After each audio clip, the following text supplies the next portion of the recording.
esto es bueno y agradable delante de Dios nuestro Salvador, el cual quiere que todos los hombres sean salvos y vengan al conocimiento de la verdad. Porque esto es bueno y agradable delante de Dios nuestro Salvador, el cual quiere que todos los hombres sean salvos y vengan al conocimiento de la verdad. De la verdad. De la verdad.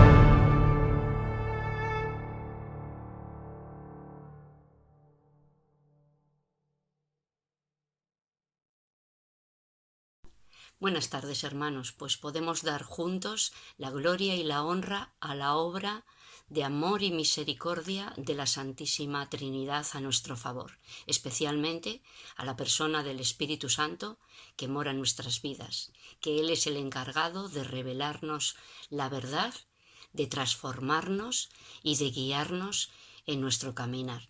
Pues bendiciones, hermanos.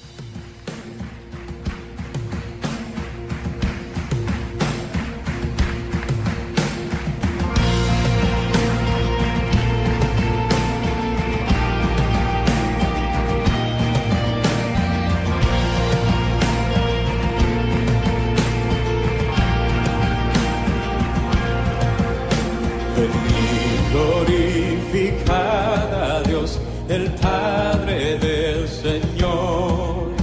En Cristo Él nos derramó su eterna bendición. Sin manchas, puros en su luz, nos destinó a ser sus hijos adoptados por la sangre de Jesús.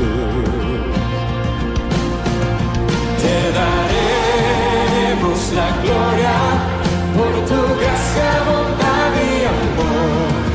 Te daremos la gloria, eres el Salvador.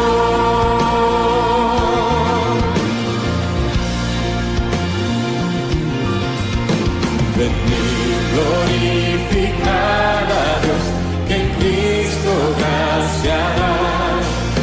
Lavadas nuestras culpas son, tenemos redención.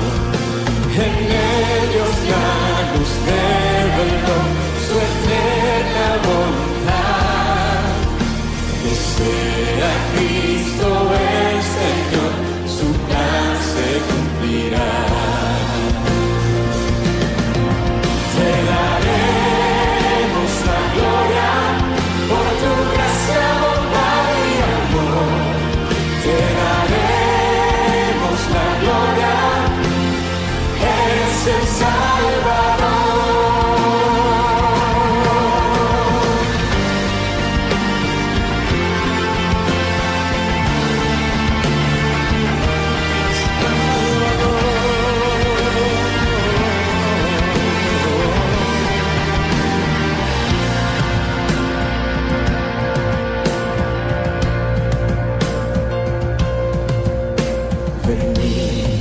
Glorificad a Dios, creyentes del Señor, el sello de su Espíritu, por fe tenemos hoy.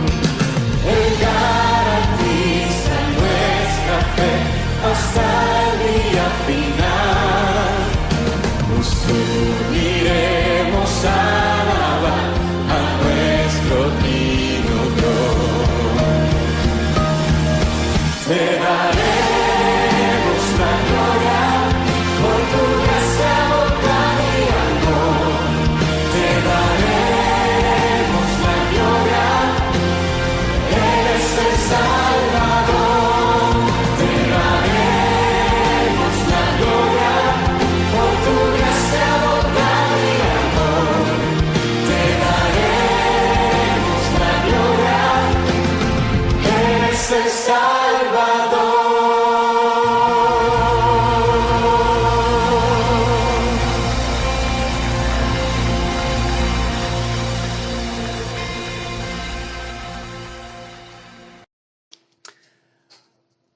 Muy buenas tardes. En el día de hoy recibid un fuerte abrazo y, hermanos, os animo a que abramos nuestras Biblias en el Evangelio de Juan, capítulo 16.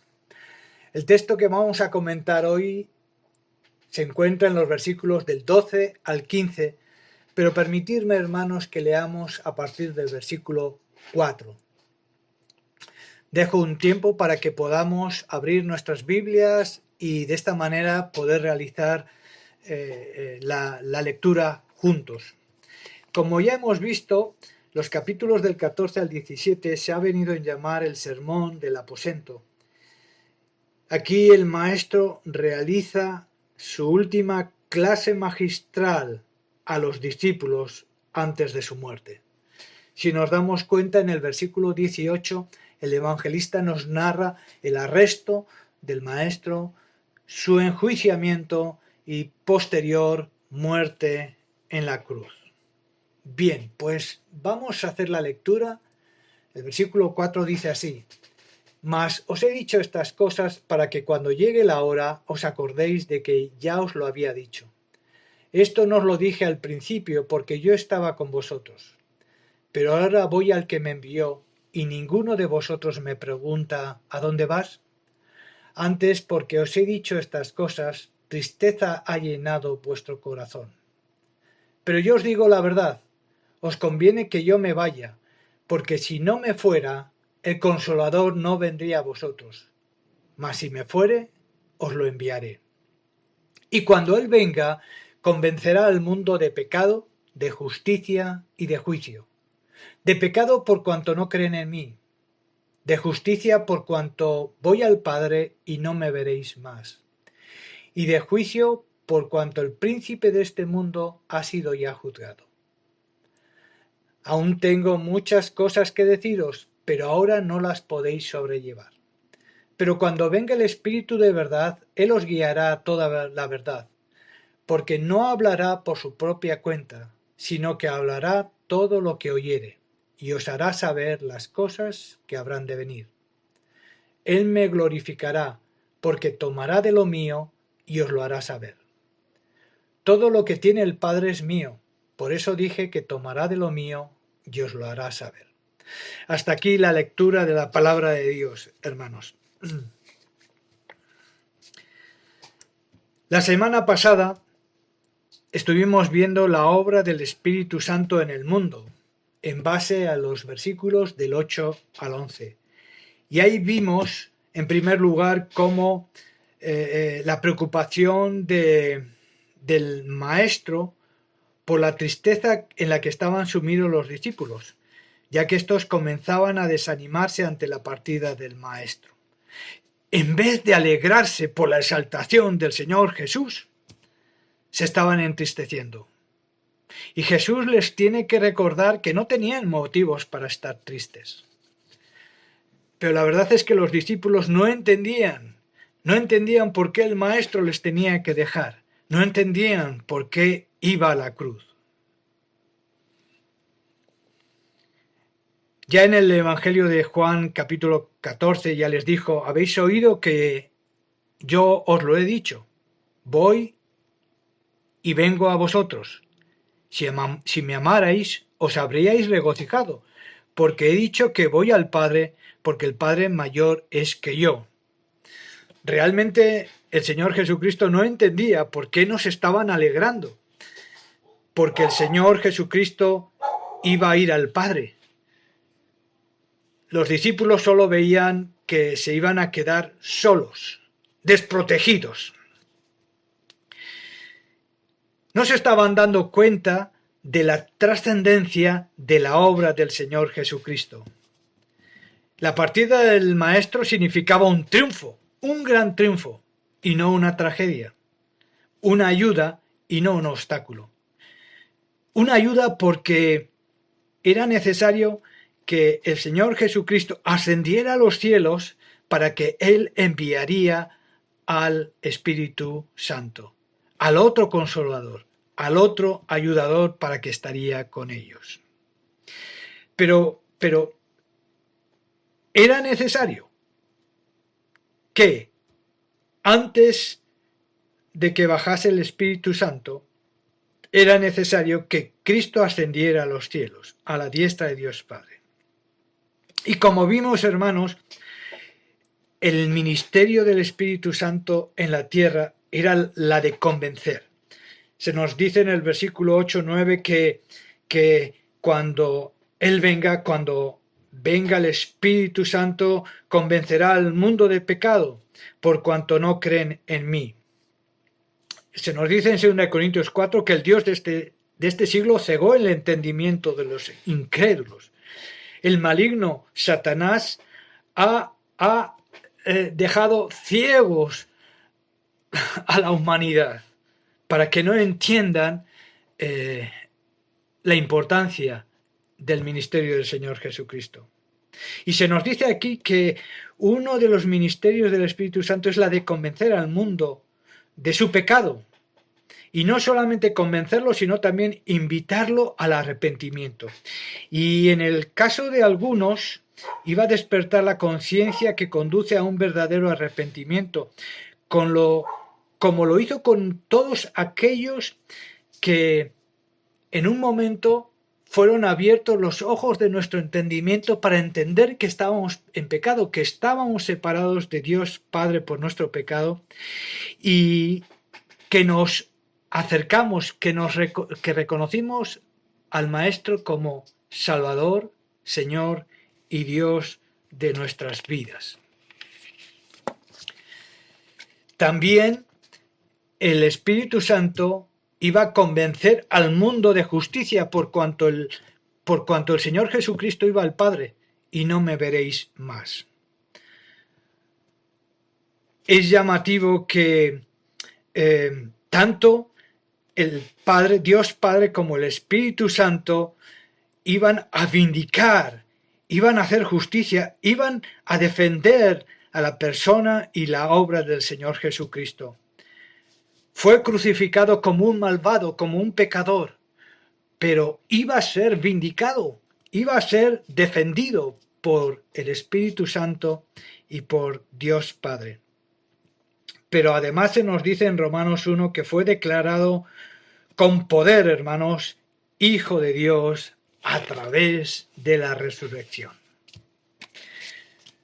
En primer lugar, se ha hecho justicia con el Señor Jesucristo y con su ministerio. Es vencedor. Pero también se nos dice, hermanos, en 2 Corintios 5, que al que no conoció pecado, por nosotros lo hizo pecado, para que nosotros fuésemos hechos justicia de Dios en él. Por un lado, el Señor Jesucristo ha sido vindicado, ha sido defendido. Pero por otro lado se nos dice también que nosotros hemos sido hechos justicia de Dios a través de su obra. En Romanos capítulo 3 hay un pasaje que no tiene desperdicio. Dice así: a quien Dios puso como propiciación por medio de la fe en su sangre, para manifestar su justicia, a causa de haber pasado por alto en su paciencia los pecados pasados, con la mira de manifestar en este tiempo su justicia, a fin de que Él sea el justo y el que justifica al que es de la fe de Jesús. El Señor, Dios Padre, no nos podía perdonar porque sí. Tenía que manifestarse su justicia. ¿De qué manera? Dios es un Dios santo, un Dios justo, y por lo tanto nos dice la palabra que sin derramamiento de sangre no hay remisión de pecados. Era necesario que una persona justa muriese por los pecadores. La única persona que cumplía esos requisitos era la persona del Señor Jesucristo. Y se nos dice que con su muerte Él satisfizo esas demandas de justicia de Dios Padre. Con su muerte, con su sangre, Él hizo justicia para nosotros, porque Él llevó sobre su cuerpo nuestros pecados, pagó por nuestros pecados con su sangre, y es por eso que se nos dice que Él ahora es nuestra justicia. Y no solamente nuestra justicia, sino también nuestra salvación.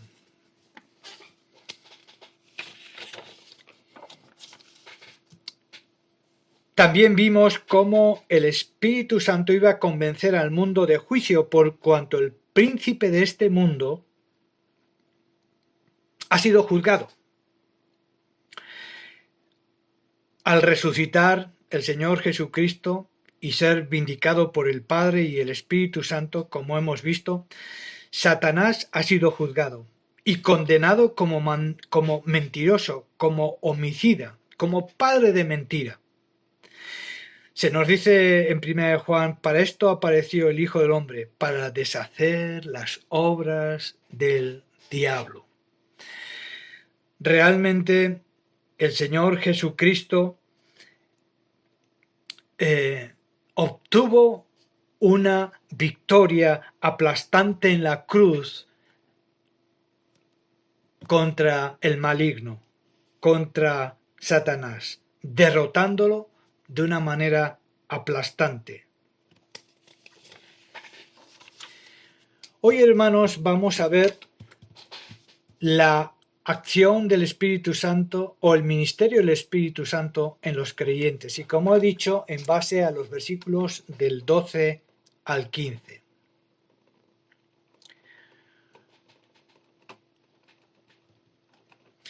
Pero antes, hermanos, vimos también cómo en el capítulo 14 el mismo Señor Jesucristo dice: y yo rogaré al Padre y os dará otro consolador para que esté con vosotros para siempre.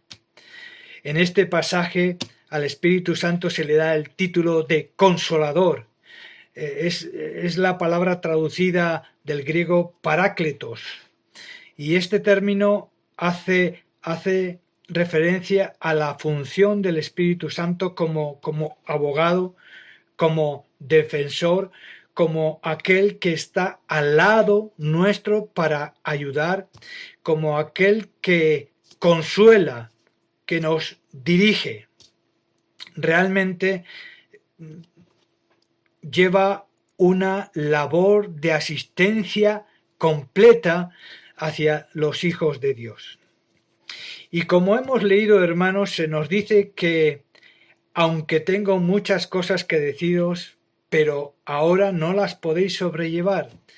El maestro era consciente de que los discípulos no estaban capacitados para entender, para asimilar las enseñanzas profundas acerca de el significado y las implicaciones de la muerte y la resurrección del Señor Jesucristo.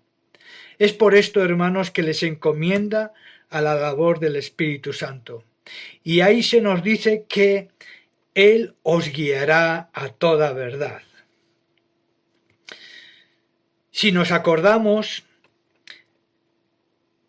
una vez que el Señor Jesucristo resucitó, dice el Evangelio que estaban los discípulos reunidos y el Maestro apareció en medio de ellos. Y nos dice el Evangelio de Lucas que entonces les abrió el entendimiento para que comprendiesen las Escrituras. Entonces, en ese momento puntual, cuando el Señor Jesucristo ya resucitado, se coloca en medio de los discípulos, dice que es entonces cuando les abrió el entendimiento para que entendiesen las Escrituras. Y les dijo: así está escrito y así fue necesario que el Cristo padeciese y resucitase de los muertos al tercer día, y que se predicase en su nombre el arrepentimiento y el perdón de pecados en todas las naciones, comenzando desde Jerusalén. Es cierto que el Señor Jesucristo les abrió el entendimiento solo para que entendiesen estas cosas que les estaba comentando aquí, porque realmente era necesario que el Espíritu Santo viniera para guiarles, como hemos comentado, a toda verdad. para que entendiesen toda verdad. Y como hemos dicho, hermanos, esta tarea del Espíritu Santo de guiar, literalmente es ir delante. El Espíritu Santo ejerce una influencia sobre las conciencias regeneradas de los hijos de Dios, y aquí en particular sobre los apóstoles, ampliando los temas que Jesús habría presentado durante su ministerio terrenal. El Espíritu Santo les guía hacia toda verdad. Si recordamos que Jesús dijo de sí mismo: yo soy el camino, la verdad y la vida. Es decir, el Espíritu Santo les iba a guiar a entender las verdades acerca de la obra y del ministerio del Señor Jesucristo. Pero el ayudador, el Espíritu Santo, aunque a quien el Padre enviará en mi nombre, Él os enseñará todas las cosas y os recordará todo lo que os ha dicho.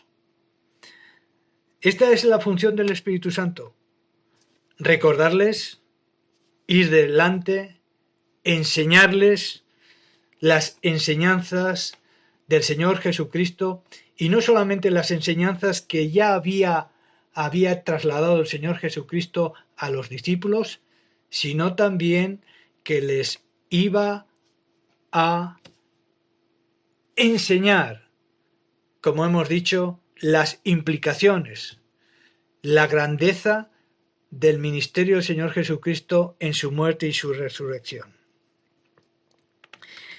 Gracias a esta labor del Espíritu Santo sobre los apóstoles, guiándoles a toda verdad y enseñándoles, ellos fueron las herramientas que el Espíritu Santo utilizó para escribir cada uno de los libros del Espíritu Santo, del Nuevo Testamento, perdón. Repito, gracias a esta labor del Espíritu Santo sobre los apóstoles, hermanos, es que tenemos hoy en día el canon de las Sagradas Escrituras. Tenemos el Nuevo Testamento.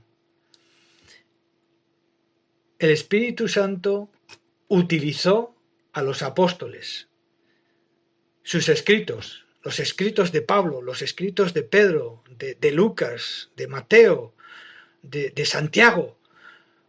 El Señor les guió para que pudiesen escribir esos libros y que hoy los podamos tener para nuestra instrucción. Hay un texto que me gustaría que vayamos a él, que se encuentra en 2 de Pedro, capítulo 1, 19 al 21. Y miremos lo que dice aquí. Dice: tenemos también la palabra profética más segura, a la cual hacéis bien en estar atentos como a una antorcha que alumbra en lugar oscuro, hasta que el día amanezca y el lucero de la mañana salga en vuestros corazones. Pero ante todo, entender que ninguna profecía de las Escrituras es de interpretación privada, porque nunca la profecía fue traída por voluntad humana, sino que los santos hombres de Dios hablaron siendo inspirados por el Espíritu Santo. Aquí se nos dicen varias verdades muy importantes para nosotros. En primer lugar, se nos dice que tenemos en nuestras manos, hermanos, en la palabra de Dios, la palabra profética más segura. Todo lo referente a la profecía que está en la Biblia, tanto en el Antiguo Testamento como en el Nuevo Testamento, es de total confianza. Se va a cumplir. También se nos dice, en un tiempo en el cual estaban apareciendo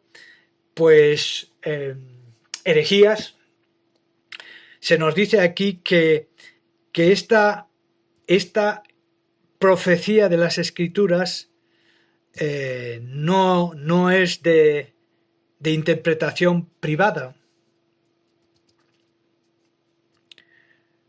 porque esta profecía no fue traída por hombres. No es el hombre el que tiene el copyright de la palabra de Dios, sino que nos dice aquí que estos hombres, estos santos hombres de Dios, hablaron siendo inspirados por el Espíritu Santo. Y aquí, hermanos, utiliza este término, es muy interesante.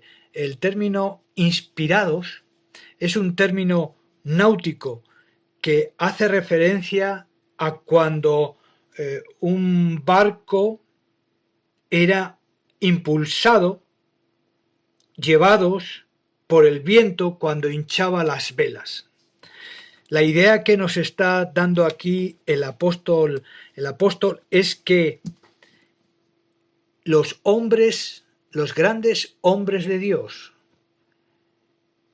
como por ejemplo los apóstoles, fueron llevados, impulsados por la labor del Espíritu Santo para escribir, para llevar a cabo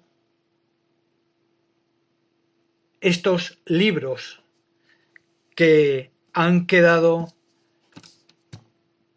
escritos en el Nuevo Testamento. Y se nos dice también, hermanos, que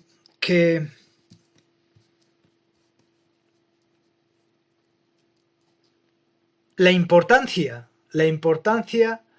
de la obra del Espíritu Santo al llevar a cabo esta labor para que nosotros hoy podamos tener el Nuevo Testamento y el Antiguo Testamento, todos los libros que tenemos ahí, todos y cada uno de ellos se llevaron a cabo gracias a que el Espíritu Santo impulsó, guió a estos grandes hombres de Dios. Ahora, hermanos, aquí tenemos unas aplicaciones muy importantes para nuestras vidas. En primer lugar, debemos reconocer, respetar y valorar la palabra de Dios, las Sagradas Escrituras. Porque, como hemos dicho, todos estos hombres fueron guiados por el Espíritu Santo para plasmar en pergaminos primero y ahora en el papel las verdades de Dios para nuestras vidas. Y también, hermanos, tenemos que ser dóciles a la labor del Espíritu Santo en nuestras vidas diarias a través de la palabra de Dios. No solamente respetar la palabra de Dios, no solamente leerla, sino ser dóciles a lo que el Espíritu de Dios nos enseña a través de la palabra, de su palabra. Hermanos, pues ruego que realmente podamos tener corazones, mentes dóciles para escuchar la voz de Dios, la voz del Espíritu Santo a través de su palabra. Que el Señor os bendiga.